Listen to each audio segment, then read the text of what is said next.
नमस्कार, जोहार। आप देख रहे हैं कोयलांचल संवाद और मैं हूं आपके साथ सुमन कुमारी। आज केंद्रीय सरना समिति के केंद्रीय अध्यक्ष फूलचंद तिर्की के द्वारा आज प्रेस वार्ता रखी गई प्रेस क्लब में, और आपको बता दें कि उनके नेतृत्व में ये प्रेस वार्ता रखी गई और उसमें महिला अध्यक्ष अंजल लकड़ा है वो शामिल थी, और भी जितने भी आदिवासी संगठन के अलग अलग जो नेता हैं वो यहाँ पर शामिल हुए। तो स्पष्ट रूप से कहना चाहेंगे कि आदिवासी वनवासी नहीं है, सरना सनातन एक भी नहीं है, ना तो सरना ईसाई एक ही माँ के औलाद है। तो आज जो समाज में जो भ्रम फैलाया जा रहा है कुछ निजी स्वार्थ के लिए, तो समाज को इस तरह से बरगलाना बंद करें। आदिवासी समाज अब जग चुका है। आदिवासी रूढ़िवादी परंपरा संस्कृति को मानता है। जल जंगल जमीन पहाड़ पर्वत नदी नाला की पूजा पाठ करते हैं। और जो हिंदू समाज के लोग मूर्ति पूजक हैं वो रामनवमी, दीपावली, दशहरा इस तरह का त्योहार को मनाते हैं, और आदिवासी सरहुल कर्मा आदि त्योहारों को मनाते हैं। क्रिश्चियन समाज के लोग 25 दिसंबर बड़ा त्योहार मनाते हैं, 25 दिसंबर मनाते हैं, क्रिसमस मनाते हैं और गुड फ्राइडे मनाते हैं। तो निश्चित तौर से आज हम आदिवासी समाज के लोग ना हिंदू है, ना मुस्लिम है, ना सिख है, ना ईसाई है, ना जैन है, ना बौद्ध है। आदिवासियों की अलग परंपरा संस्कृति रही है, और इसीलिए कि लोग बहुत कंफ्यूज में जी रहे हैं। आदिवासियों के पास अभी हालिया में 2026-27 का जनगणना है। अभी हम लोग अपना समाज का लड़ाई लड़ नहीं पा रहे हैं, और ऐसे में हम लोग दूसरे के पीछे भागने का काम कर रहे हैं। कोई कहता है सरना सनातन एक है, कोई कहता है कि सरना ईसाई एक ही माँ के औलाद है। अभी हमको सरना कोड मिला नहीं है, सरना कोड नहीं मिला, जिसके कारण हम अभी जनगणना में अपना धर्म कोड नहीं लिख पा रहे हैं। हिंदू वाले हिंदू में टिक लगाएंगे, मुसलमान वाले मुसलमान में, सिख वाले सिख में, ईसाई वाले ईसाई में, जैन वाले जैन में, बौद्ध वाले बौद्ध में। तो सरना समाज कहाँ टिक लगाएंगे? तो आज इसकी लड़ाई लड़ने की जरूरत थी, लेकिन आज हमारे मेन मुद्दा से भटका करके जो ऐसे लोग जो समाज में विघटन चाहते हैं, आज सामाजिक मुद्दा से भटका दिया गया, जिसके कारण आज हम लोग को मेन प्राकृतिक पूजक जो रूढ़िवादी परंपरा संस्कृति को मानता है, ऐसे लोग आज चिंतन मंथन करने के मजबूर है। और अभी जो डिलिस्टिंग का मामला चल रहा है, तो डिलिस्टिंग हमने पहले भी कहा था कि डिलिस्टिंग हम लोग को संपूर्ण डिलिस्टिंग चाहिए। ये अधिजीवा वाला डिलिस्टिंग नहीं होना चाहिए कि ईसाई का हो और मुसलमान का होना है, तो हिंदू का भी हो, सिख का भी हो, ईसाई का भी हो, जैन का भी हो, बौद्ध का भी हो। इसीलिए हम लोग सरना कोड की केंद्र सरकार से मांग कर रहे हैं कि आप यदि एक मंत्र आदिवासी समाज को दे दिए सरना कोड, तो जितना आप जोर लगा रहे हैं डिलिस्टिंग में, इतना रैली निकाल रहे हैं, वो करने की जरूरत नहीं है, सब स्वतः डिलिस्ट हो जाएगा। तो आज लोग भरमा रहे हैं कि आदिवासी समाज को मेन मुद्दा से जो भटकाने का काम कर रहे हैं। तो आज समाज के लोगों से मैं कहना चाहता हूं कि उठिए और जागिए और देखिए कि जो पढ़े लिखे, जो बुद्धिजीवी लोग हैं, जो समाज के लोग हैं, जो आपके मौन रहने के कारण जो है समाज में ऐसा स्थिति उत्पन्न हो गया है कि लोग अपना जड़ों को भूलते जा रहे हैं, और जैसा लोग कह रहे हैं वैसा हमारे समाज के लोग भी पीछे पीछे चल रहे हैं। इसीलिए मैं समाज के लोगों से आह्वान करना चाहूंगा कि अपने जड़ों को देखने की आवश्यकता है, अपने रूढ़िवादी परंपरा संस्कृति को और देखने की जरूरत है, ना कि सरना सनातन एक है, सरना ईसाई एक ही माँ के औलाद है। तो इस चीज से हम लोग को दूर रहने की जरूरत है। आपसी तालमेल के साथ में ही हम लोग जिस तरह से कुर्मी आंदोलन हम लोगों ने किया था, उसी तरह से हम लोग अपना समाज को आदिवासी आंदोलन से हम लोग बचा सकते हैं। इसलिए हम लोग एकजुट हुए हैं। जोहार, नमस्कार। आदिवासी समाज लोगों से कहना चाहेंगे कि 2026-27 का जनगणना हो रही है, और इसके लिए जिस तरह से आप लोगों ने 2011 की जनसंख्या में 50 लाख लोग सरना धर्म को लिखा था, 51 लाख लगभग। तो उसी तरह से 2000 जो है 26-27 का जो है जनसंख्या जनगणना में आप अपना जो है सरना धर्म कॉलम में दर्ज कराएं। चूंकि जो है हम लोग का जो आदिवासी समाज पूरे देश में लगभग 15 से 16 करोड़ की जनसंख्या है और जिसमें से बहुत कम हम लोग जनगणना में अंकित कर पाते हैं, तो अपना जो भी है अपना धर्म सरना में ही दर्ज कराएं। तो हमारे झारखंड का जो मुख्यमंत्री है, जैसे कि अभी राष्ट्रपति हैं, क्या यह हिंदू है या फिर आदिवासी? क्या ये लोग ना, हिंदू हैं? हाँ, ये लोग जनजातीय हिंदू हैं। चूंकि 1950 में जो राष्ट्रपति आदेश हुआ था उसमें से 342 में लिखा हुआ है कि जो भी जनजातीय समाज के लोग हो वो हिंदू धर्म के अंतर्गत ही आते हैं, इसीलिए वो लोग जो है अपने आप को हिंदू मानते हैं, इसीलिए हिंदू धर्म अपना है।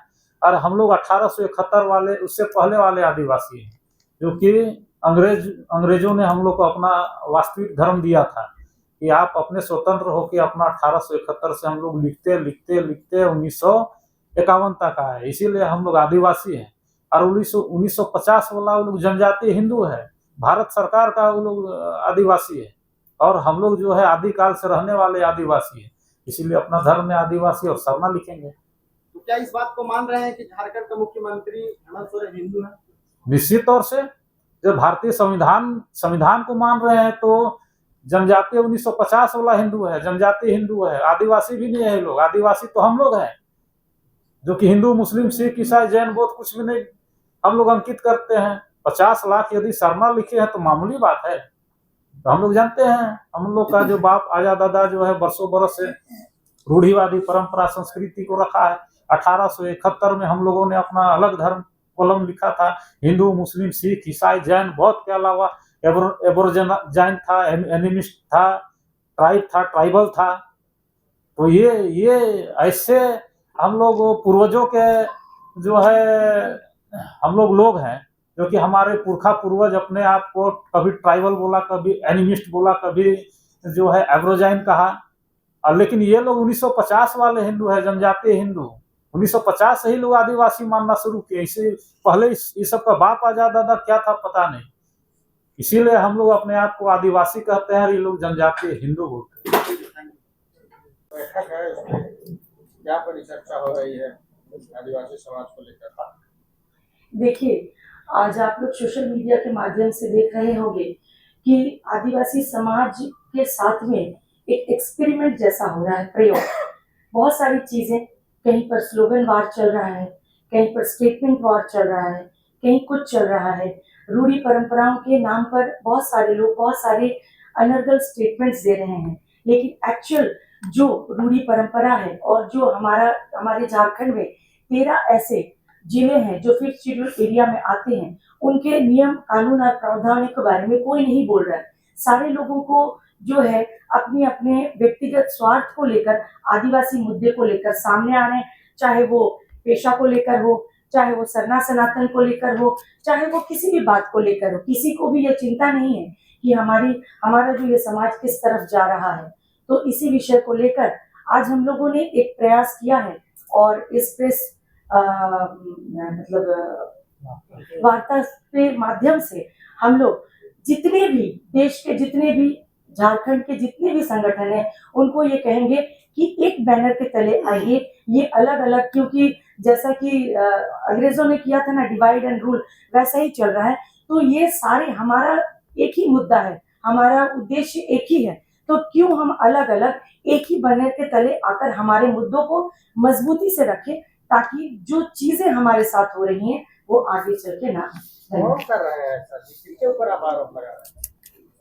आरोप तो देखिए, आप लोग प्रेस में हैं, आप लोग देख ही रहे हैं, बहुत सारे नाम आ रहे हैं। इसमें पहला नाम लूंगी मैं किसी का, मतलब ऐसे जैसे बहुत सारे लोग स्टेटमेंट देते हैं ना कि इधर उधर की, मैं स्ट्रेट फॉरवर्ड बात करने वाली हूँ। तो मैं कहूंगी सबसे पहला जो मैटर हुआ ये पेशा को लेकर हुआ, निशा सिंघवार जी की तरफ से। उसके बाद लगातार उनके तरफ से कुछ ऐसे स्टेटमेंट्स आ रहे हैं कि ये सरना सनातन एक है, उसके बाद पेशा को लेकर भी जो वो दे रही हैं, जो भी स्टेटमेंट्स दे रही है, उसमें बहुत सारी चीजें हैं जो गलत हैं। अब कल भी उनका जो स्टेटमेंट रहा रूढ़ी परंपरा को लेकर, जन्म संस्कार को लेकर, उसमें भी उन्होंने गलत किया है।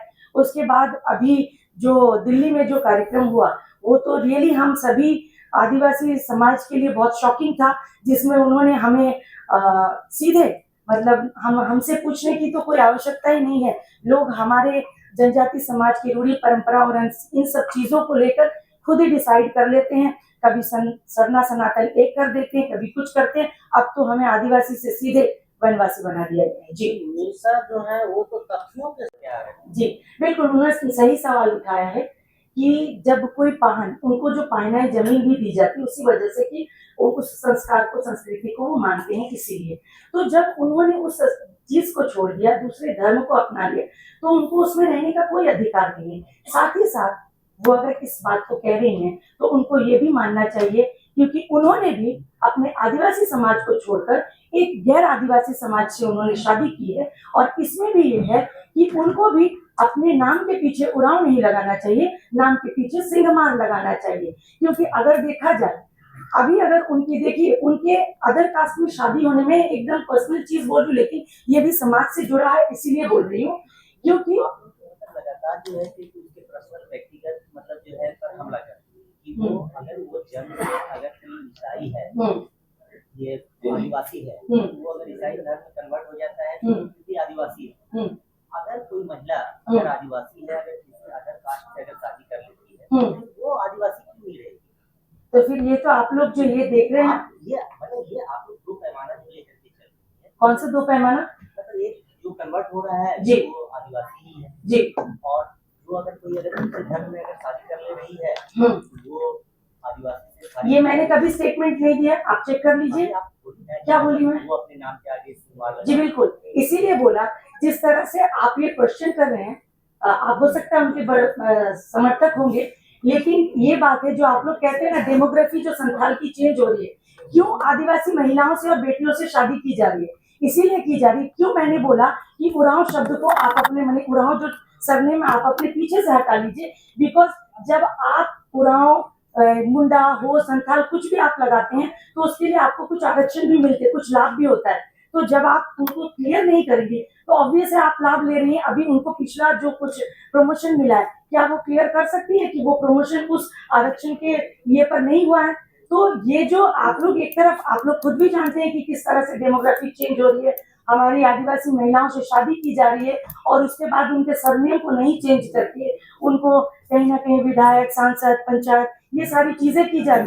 तो ये भी कहीं ना कहीं हमारे समाज के लिए खतरा है, क्योंकि आज निशा सिंहमार जी ठीक है आदिवासी थी, आदिवासी परिवार में शादी हुआ, लेकिन कल को उनसे जब वंश बढ़ेगा तो क्या वो वंश आदिवासी समाज से जाना जाएगा? अब आप बताइए मैं यहाँ गलत कहाँ हूँ? उनका कथन बिल्कुल सही है कि पाहन को पहनाई जमीन नहीं देनी चाहिए, लेकिन साथ ही वो जो करी उनको भी सबसे पहले अपना सरनेम को हटा देना चाहिए। जो झारखंड है और जिस संक्रमण काल से हमारा झारखंड राज्य अभी गुजर रहा है, जिसमें एक एक आदिवासी समाज के लोग अपने आप को या तो ठगा हुआ महसूस कर रहे हैं या अपने आप को दिग्भ्रमित महसूस कर रहे हैं। क्योंकि अभी का जो समय है, अभी का समय सोशल मीडिया इतना इफेक्टेड है कि एक एक लोग अपने समाज में किस धारा में जाना है, अच्छे अच्छे आदिवासी परेशान हैं। आज इसी चुप्पी को तोड़ते हुए आज फुलचंदा ने इस प्रेस कॉन्फ्रेंस में मुझे बुलाया है और आज मैं इस प्रेस कॉन्फ्रेंस में कहना चाहूंगी कि हम लोगों का जो आदिवासी को तरह तरह का लोग जो उपाधि दे रहे हैं, कोई कह रहे हैं कि सरना सनातन एक है, कोई कह रहे हैं कि सरना क्रिश्चियन एक माँ के दो औलाद हैं। और दुखद बात ये कि आज जो दिल्ली में कार्यक्रम हुआ वहां आदिवासी को वनवासी कहा गया। आज यहाँ के लोग सोशल मीडिया में अपने आप को बरकरार रखने के लिए कुछ भी बयान दे रहे हैं, चाहे वो प्रशासनिक विभाग में बड़ी बहन निशा दी है, या हमारी छोटी बहन ज्योत्सना है, या एक निशा भगत है। आज यहाँ जो स्वशासन और रूढ़िवादी की व्यवस्था की बात जब आती है, तो आज हमारा रूढ़िवादी व्यवस्था के अंतर्गत हमारा धर्म, संस्कृति, हमारा सरना, मसना, अखड़ा आज किस स्थिति में है, ये किसी को जानने का इच्छा नहीं है। सच्चाई अगर आप जानना चाहिएगा, क्योंकि फिलहाल में ही हमारा गांव, हमारा भीठा जो मौजा है, उसमें जब हम लोग अपना गांव में लगातार 3 साल से ग्राम सभा का गठन किए, और लगातार जब गठन करने के बाद हम लोग अपने गांव का एक एक चीज ढूंढने लगे, तो पता चलता है कि हमारा एक एक रूढ़िवादी व्यवस्था दिन ब दिन अवैध तरीके से उसका खरीद बिक्री होकर सारा चीज खत्म हो गया है। मैंने उस दिन प्रण लिया कि इस रूढ़िवादी व्यवस्था को बचाने के लिए, इस स्वशासन को बचाने के लिए हमारा जो ग्राम सभा जो है, मैं इस ग्राम सभा को मजबूत करने के लिए आज खड़ी हुई। और आज उस जगह पे मैंने उस पाहन से लगातार जो पाहन बदली जो हम लोगों का गांव का हुआ था, उसमें लगातार 3 साल से हम लोग बैठक, सामाजिक बैठक करके वहां पे काम कर रहे थे, लेकिन सामाजिक बैठक में उसका निष्कर्ष नहीं निकलने के बाद हम लोगों ने पाहन बदली किया। लेकिन आज जिस तरह से हमारी छोटी बहन ने, निशा भगत ने, आज उनका मैं स्टेटमेंट देखती हूँ, वो बार बार कहती है कि कोई भी बाहर का मौजा का आके किसी भी पारंपरिक व्यवस्था को कोई छेड़छाड़ नहीं कर सकता है। तो वो किस मौजा के साथ और किस अधिकार के साथ मेरे भीठा मौजा में आकर मेरी व्यवस्था को, स्वशासन की व्यवस्था को उन्होंने छेड़छाड़ किया है। उन्होंने कहा है कि आप अपने कागज से और अपने गांव के अपना विलेज नोट के साथ बैठिए। मैं आज इस प्रेस कॉन्फ्रेंस के माध्यम से ये कहना चाहूंगी कि अब ये लड़ाई सिर्फ भीठा मौजा का नहीं, पूरे झारखंड की यही स्थिति रह गई है कि हमारा जो अस्तित्व है, हमारा जो धार्मिक स्थल है, हमारा जो सरना, मसना, धर्म, जो पाहन अपना धर्म और संस्कृति और पूजा पाठ का जगह को नहीं बचा सकता है, ऐसे ऐसे पाहन को बहिष्कृत करने के लिए हम लोग आज संगठन में जुड़ेंगे और काम करेंगे। क्योंकि अपनी व्यवस्था को बचाने के लिए आज मैंने अपनी चुप्पी तोड़ी है, क्योंकि बहुत लोगों को लगता था कि ये क्या कुछ बोलती नहीं है, लेकिन मैं देख रही थी और ये कर रही थी कि आज जो शहरी जो है क्षेत्र है, आज बड़े भाई ने कहा कि यहाँ पे शहरी जो एरिया है, आज भी हम लोगों का जो समता जजमेंट है और 5वीं सूची के अंतर्गत हम लोगों का जो क्षेत्र आता है, आज हम लोगों को समझना होगा कि हम लोग किस ओर जा रहे हैं। आज इस बैनर में जो हम लोगों का जो मुख्य मांग है कि हम लोगों का जनगणना में इस बार जो 2026-27 का जनगणना है, हम लोग ना हिंदू है, ना मुस्लिम है, ना सिख है, ना ईसाई है। आज हम लोग कोई भी कुछ भी बोले, हम लोग एक अपना जो हम लोगों का संगठन है, जो अपने नेतृत्व कर रहे हैं, आज हम लोग यही कहना चाहेंगे, आदिवासी समाज को यही संदेश देना चाहेंगे कि ये जनगणना है, उस जनगणना में अपने आप को हम लोग सरना धर्म अंकित करें। आज मैं यही अपने समाज को अपना संदेश देना चाहूंगी। लागू नहीं हुआ। जो ड्राफ्टिंग कमेटी में है वो बोल रहे हैं कि नहीं हमारे समय ये गलती हुई, पब्लिक डोमेन में आ गया तो बोल रहे हैं ये गलती थी। अच्छा दूसरी बात है, आप लोगों ने सिंगनाथ जी के बारे में बोला कि वो तथ्य से बात करती हैं। वो तो डायरेक्टर थी, आपको पता है, वो तो डायरेक्टर थी निदेशालय में, और उनकी ड्यूटी थी कि वो उसका ड्राफ्टिंग करें। ड्राफ्टिंग किया उन्होंने। ड्राफ्टिंग करने के बाद में जब उसमें कुछ गलतियां दिख रही, अच्छी बात है कि उन्होंने पॉइंट आउट किया कि मैंने तो कुछ और लिखा था, उन्होंने बाद में मेरे ट्रांसफर बाद में चेंज कर दिया। तो आपको तो जब पब्लिक डोमेन में आया उसी दिन आपको तो गवर्नर को लिखना चाहिए था, क्योंकि पैसा कानून सिर्फ खूंटी में तो लागू नहीं होने वाला है, वो तो सिर्फ कांके में लागू नहीं होने वाला है, वो तो पूरे झारखंड में लागू होगा। तब झारखंड इतनी तो बुद्धि उनको होनी चाहिए, आई होप कि उनके पास है वो बुद्धि कि वो सेंट्रलाइज वे में बात करें। अगर पैसा में कोई गलती है तो आप लोग बताइए कि उसके बारे में ज्ञापन किसको देना चाहिए, सीएम को या गवर्नर को? स्टेट हेड वही है, लेकिन उन्होंने क्या किया, खूंटी में जाके कर रही है। मैं अगर साफ शब्दों में कहूं, वो अपनी वो जमीन, राजनीतिक जमीन क्या खूंटी में क्या डीसी लागू करेगा? खूंटी डीसी लागू करेगा? ना राज्यपाल और सीएम लागू करेंगे। तो उनको सही, तो जैसे एक एग्जाम्पल दो, आप लोग एक और बात बताऊं कि हम लोगों ने नगर निगम चुनाव देखा या झेला। नगर निगम चुनाव हुए, आप लोगों में जानकारी दे दो, इसी क्लब शायद आप लोगों से बंधु शायद उस दिन थे जिसे हम लोगों ने यहाँ पर प्रेस कॉन्फ्रेंस किया था विषय पर कि जो म्यूनिसिपैलिटी इलेक्शन हुआ ये शेड्यूल एरिया में असंवैधानिक और अवैध है। आर्टिकल 243 ZC1 पढ़ लिया जाए, गूगल कर लिया जाए, ठीक है। और उसमें 1 और 3 दोनों में लिखा हुआ है कि जो पंचायत चुनाव है वो सामान्य क्षेत्रों के लिए है, लेकिन इसका विस्तार शेड्यूल एरिया में नहीं हुआ। यहाँ जितने भी नियम कानून बने हुए हैं 243 में वो अनुसूचित क्षेत्र में शेड्यूल एरिया में लागू नहीं होंगे। इसका मतलब उसके बाद दूसरा लिखा हुआ है Z243 में लिखा हुआ है कि अगर संसद चाहे तो उसके लिए कानून बना करके वो म्यूनिसिपैलिटी चुनाव कर सकती है।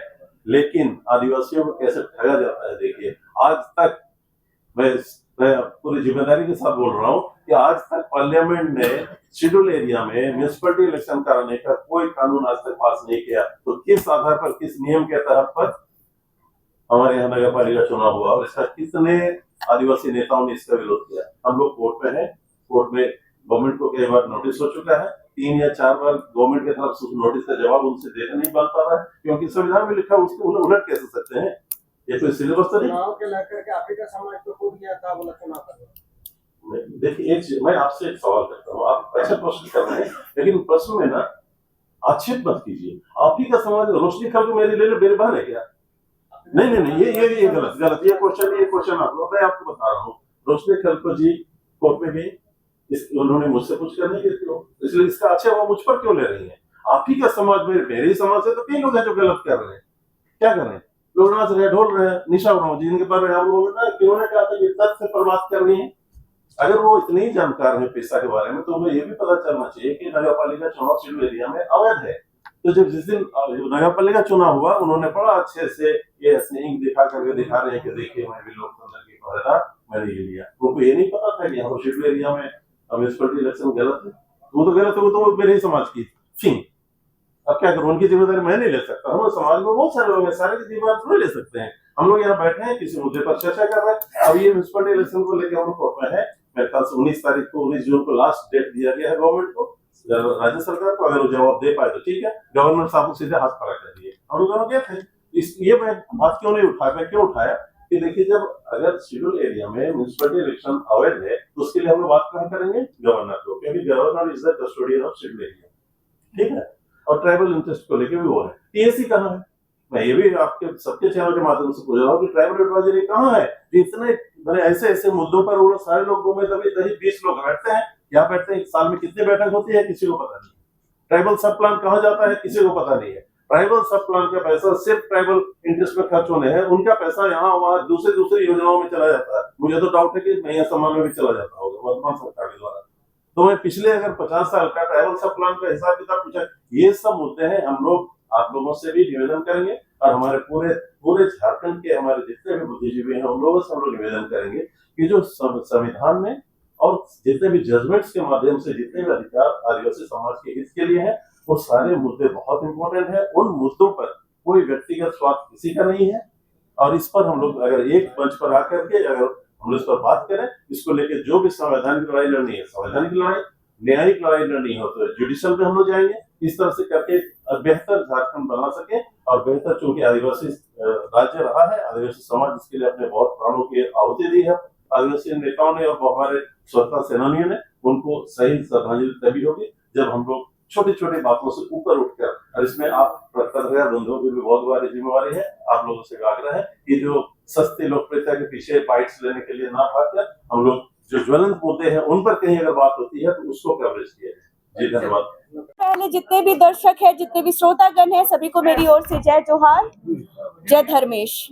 और मैं बताना चाहूंगी कि आज प्रेस कॉन्फ्रेंस करने की जो मुख्य रीजन थी हमारी, वो थी जो हमारे गृह मंत्री द्वारा जो हमें वनवासी कहा गया उसको लेकर के, सरना सनातन एक नहीं है उसको लेकर के, सरना ईसाई एक माँ के औलाद नहीं है उसको लेकर के, जनगणना 2026 से जो 2027 में जो हमारी आदिवासी पहचान की जो बात करनी है उसको लेकर के, सरना धर्म कोड की मांग को लेकर के, और डिलिस्टिंग की मांग को लेकर के।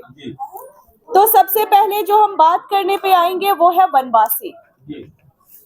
गृह मंत्री जी माननीय अमित शाह जी ने हम आदिवासियों को वनवासी करके संबोधित किया। ये वनवासी जो शब्द है वो कौन से संविधान में लिखा है और आदिवासी को कहां से संबोधित किया गया है कि आदिवासी वनवासी है? वनवासी और आदिवासी में डिफरेंस पता नहीं है क्या हमारे माननीय गृह मंत्री जी को? मैं पूछती हूँ और मैं कहना भी चाहती हूँ ये चीज कि वो गृह मंत्री हैं जिनके अंडर पूरा भारत देश चल रहा है और वो हम जैसे आदिवासी, वो आदिवासी जो आदिकाल से रहते हुए आ रहे हैं, उनको वो वनवासी करके संबोधित कर रहे हैं। हम आदिवासी क्या अब भी जंगल में रह रहे हैं? क्या आज भी हम वन में रह रहे हैं? क्या हम जंगलों वाली जिंदगी जी रहे हैं? क्या हम आज भी पत्ते पहन रहे हैं या हम जंगली जानवर के बीच रह रहे हैं? वनवासी का संबोधन वो होता है, हम आदिवासी हैं, हम आदिकाल से रहने वाले हैं, इसलिए हमें आदिवासी कहा जाता है। तो इसके लिए मैं कड़ी से कड़ी निंदा करती हूँ हमारे गृह मंत्री जी का। उन्होंने बहुत ही बेकार शब्दों से हमें संबोधित किया। आदिवासी समाज के लिए ये बहुत मतलब आदिवासी समाज को उन्होंने बहुत ठेस पहुंचाई है। जिस तरह से दिल्ली में जनसभा में आदिवासी लोग, काफी लोग जो है आदिवासी समुदाय के लोग पहुंचे थे जनसभा में, क्या उन लोग वनवासी है या आदिवासी थे? देखिए, जिन्हें खुद को वनवासी कहलाने का शौक है, जिन्हें आज भी मन करता होगा कि उन्हें पत्ता ही पहनना चाहिए, तो वो लोग वैसे जगह में गए थे और उन्होंने वो वनवासी शब्द को एक्सेप्ट भी किया। और बाकी हम तो यहाँ जितने लोग हैं हम सब आदिवासी हैं। बाकी वनवासियों का पता नहीं कि वो वनवासी है, अपने आप को एक्सेप्ट कर रहे हैं तो दैट्स गुड, और नहीं कर रहे हैं दैट्स वेल एंड गुड। और बाकी लोगों का क्या सोचना नहीं पता। और मैं ये भी कहती हूँ कि जो लोग अपने आप को वनवासी कहला के आ रहे हैं, क्या वो आदिवासी समाज के हित के लिए कोई काम कर रहे हैं? क्या वो आदिवासी समाज को आगे बढ़ाने के लिए कुछ कर रहे हैं? डिलिस्टिंग जैसा शब्द उठाते हैं, मैं समर्थन करती हूँ और डिलिस्टिंग होना भी चाहिए ताकि आदिवासी समाज की जो एसटी कैटेगरी में आने के तहत जो उनकी आरक्षण है वो उनको बकायदा मिले। जो आदिवासी समाज के लोग हैं जो धर्मांतरण कर लिए हैं उनको ऑलरेडी डिलिस्ट कर देना चाहिए। लेकिन डिलिस्टिंग हो तो सबसे हो, चाहे हिंदू हो, मुस्लिम हो, सिख हो, ईसाई हो, आदिवासी कहीं भी धर्मांतरण करता है तो उसका डिलिस्टिंग होना चाहिए। आदिवासी को आदिवासी रहने दो ना। क्यों कभी ये कहना कि सरना ईसाई एक माँ के बच्चे हैं? क्यों कोई आदिवासी महिला ईसा मसीह को पैदा की थी क्या? तो कहां से हो जाते हैं ये लोग? और कौन है ये लोग कि समाज को तोड़ने की कोशिश करते हैं? आदिवासी समाज आदिवासी है। और मैं कहना चाहूंगी कि जो हमारे पेशा कानून के अंतर्गत आता है, पेशा कानून अधिनियम 1996 की अगर मैं बात करूं तो उसमें पेशा कानून को क्यों बनाया गया, जिसमें हमारी जल जंगल जमीन, हमारी संस्कृति, हमारी परंपरा, हमारी रीति रिवाज, सारा चीज संरक्षित रहे, हमारी खनिज संपदा संरक्षित रहे। लेकिन आज मैं कहती हूँ कि ये धर्म को जो संरक्षण करने की बात आती है वो आज कहीं ना कहीं खोता जा रहा है। इसलिए खोता जा रहा है कि आदिवासी समाज में जोर शोर से धर्मांतरण हो रहा है। और धर्मांतरण होने का एक ही रीजन है कि हमारा जो ग्राम सभा की जो व्यवस्था है उसको ढीला पड़ना। अब हम कहते हैं कि अगर हमारा कोई पहान है तो वो चर्च में तो वो नहीं जाता है टिक्का टिप्पणी करने या उनको ज्ञान देने, तो कोई चर्च का पादरी या फिर चर्च के लोग हमारे ग्राम सभा में क्यों घुसते हैं? सवाल है मेरा, क्यों घुसते हैं? जब हम आपके चर्च में नहीं जा रहे, जब कोई सरना आदिवासी जब आपके चर्च में नहीं घुस रहा है, आपको कुछ नहीं कह रहा है, तो चर्च के लोग हमारे ग्राम सभा में क्यों घुस रहे हैं? हमारी पारंपरिक व्यवस्था, हमारी संस्कृति को संरक्षित करने की जिम्मेदारी, चाहे हमारी धर्म को भी संरक्षित करने की जिम्मेदारी पेशा कानून के अंतर्गत आती है। लेकिन सवाल है जी, क्या लगता है कि अब आदिवासी समुदाय में 2 गुटों में बंट चुके हैं या नहीं बंट चुके हैं? देखिए इसका साफ सा रीजन है, 2 गुट में बंट रहे हैं या 3 गुट, 4 गुट, 5 गुट, मुझे फर्क नहीं पड़ता है। मैं यही कहना चाहती हूँ, जो लोग कहते हैं कि सरना सनातन एक है, या जो लोग कह रहे हैं कि सरना ईसाई एक है, अरे तो क्यों करने में लगे हो भाई? आदिवासी को आदिवासी रहने दो ना, आदिवासी को आदिवासी रहने दो, उसको क्यों सनातन में मिलाना, उसको क्यों ईसाई में मिलाना है? आर्टिकल 25 आपको देता है, स्वतंत्रता देता है कि आप कोई भी धर्म को अपने स्वेच्छा से मान सकते हैं, तो भैया मानिए, आपको हमने स्वतंत्र छोड़ा है। लेकिन अगर आप कहिएगा कि आप धर्मांतरण कर लेने के बाद भी अगर आप कहिएगा कि नहीं हम तो आदिवासी ईसाई हैं, नहीं हम तो आदिवासी हिंदू हैं, तो ये गलत है, ये सरासर गलत है। ये सिर्फ आदिवासी का जो एसटी कैटेगरी का जो आरक्षण है उसको लेने के लिए, उसका लाभ लेने के लिए ये लोग सिर्फ अपने आप को आदिवासी बताते हैं। पूछिए ना इन लोगों से और जानिए कि इन लोगों की जो परंपराएं हैं, धर्मांतरण के बाद क्या आदिवासी समाज वाली होती है? आदिवासी की जो रीति रिवाज परंपराएं हैं, अगर मैं धर्मांतरण कर लेती हूँ तो क्या मेरी परंपरा वही रह जाएगी कि मेरा कल्चर चेंज हो जाएगा? ऑब्वियस ही बात है, चेंज होगा। तो आदिवासी समाज का क्या बचता है? तो ये कहना गलत होगा। अगर आप ईसाई धर्म को मान लिए हैं तो स्वेच्छा से मानिए, और अपने आप को आदिवासी कहना चाहते हैं तो हमारे आदिवासी समाज में घर वापसी का दरवाजा खुला हुआ है, आप लोग वापस आइए। और नहीं आना चाहते हैं तो आप गर्व से कहिए कि हम ईसाई हैं, आप गर्व से कहिए कि हम हिंदू हैं, आप गर्व से कहिए आप मुसलमान हैं। चाहे आपको जो भी धर्म को मानना है मानिए, लेकिन आदिवासी को आदिवासी ही रहने दीजिए, उसको किसी और से मिलाने की कोशिश मत करिए। समाज से कैसे अलग है? वो आपके समाज के बातों को रख रहे, डिलिस्टिंग का अगर वो सपोर्ट कर रहे हैं वो गलत हो गए। आप विरोध कर रहे हैं। मैंने कब कहा कि डिलिस्टिंग करेंगे? आप जैसा चाहिएगा वैसा हम लोग। अब जवाब दीजिए, बताइए। एक रिस्पॉन्सिबिलिटी होती है मीडिया की, सही गलत का आप लोगों को भी तर्क होगा। अभी अगर एक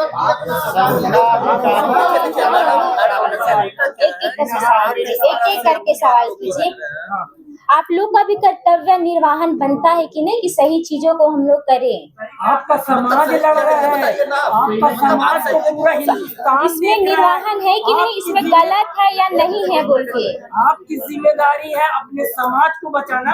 मीडिया का काम है आपके समाज के खबरों को, आपके समाज के मुद्दों को दिखाना, नॉट टीआरपी। जवाब दीजिए। टीआरपी कैसे नहीं हुआ? आप उसपे आप इंसान है पहले या फिर मीडिया कर्मी है? पहले ये बताइए। आप पहले बताएं कि आप मीडिया कर्मी है पहले या फिर मीडिया कर्मी? आपको ऐसा बुरा लगा जिससे आपने ये सवाल किया कि आप टीआरपी के लिए आ रहे?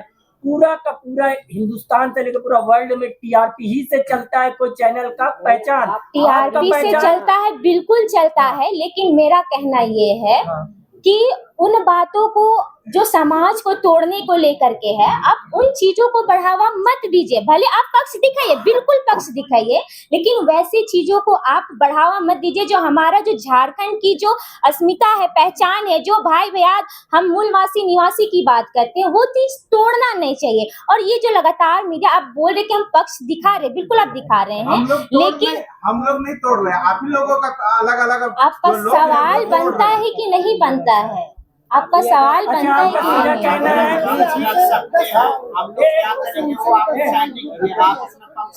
आपका सीधा कहना है मैं कि पक्षी रख रही हूँ अपना। आपके विरोध में जो है वो आदिवासी नहीं है, वो आदिवासी नहीं है।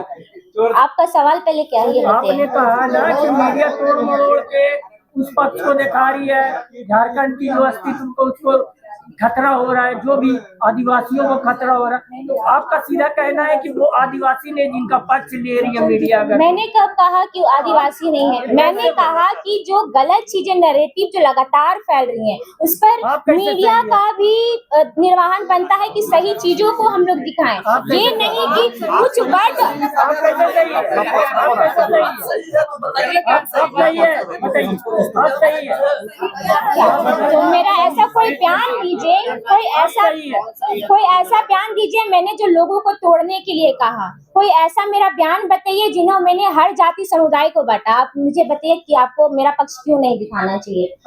आप एक बात बताएं, जो अगर किसी का विरोध किसी चीज का कर रहा है, वो तथ्यों के साथ भी आ रहा है, वो हमारा काम है दिखाना, तो वो तोड़ रहा है आपके समाज को, तो आपके समाज के लोग तोड़ रहे हैं, आप उनसे लड़िए। तोड़ने के इसमें केवल एक ही मैंने नहीं कहा कि आपका भी जवाबदेही बनता है कि सही और गलत में एक फर्क होता है, तो आप लोग उनसे भी सवाल कीजिए। मेरा कहना ये है, आप पॉइंट व्यू को समझिए। मैंने ये नहीं कहा कि आप पूरे पक्षों को मत दिखाएं, मैंने ये कह रही हूँ कि आप उन बातों को भी रखिए जो आपको इंसानियत और सादे, क्योंकि आपका निर्वहन करने का भी जिम्मेदारी होता है ये चीज। कितने लोगों, आपका ये जो खबर चलेगा कितने लोगों तक पहुंचना चाहिए, आपका अंदाजा? मेरा बस मकसद ये है कि लोग जो उद्देश्य होना चाहिए, जो अपनी जो झारखंड की जो पहचान TRP है। क्यों आपने कहा TRP? आपका 5 आदमी देखेगा, 2 आदमी देखेगा, तो क्या तो TRP एक तो वापस इंसान आइए, में भी अगर वापस वो कर चीज दीजिए, समझ में आता है ना सही चीजों को लेके, वापस तो ले वो लीजिए बात TRP को, नहीं तो प्रेस कॉन्फ्रेंस करना ही नहीं चाहिए।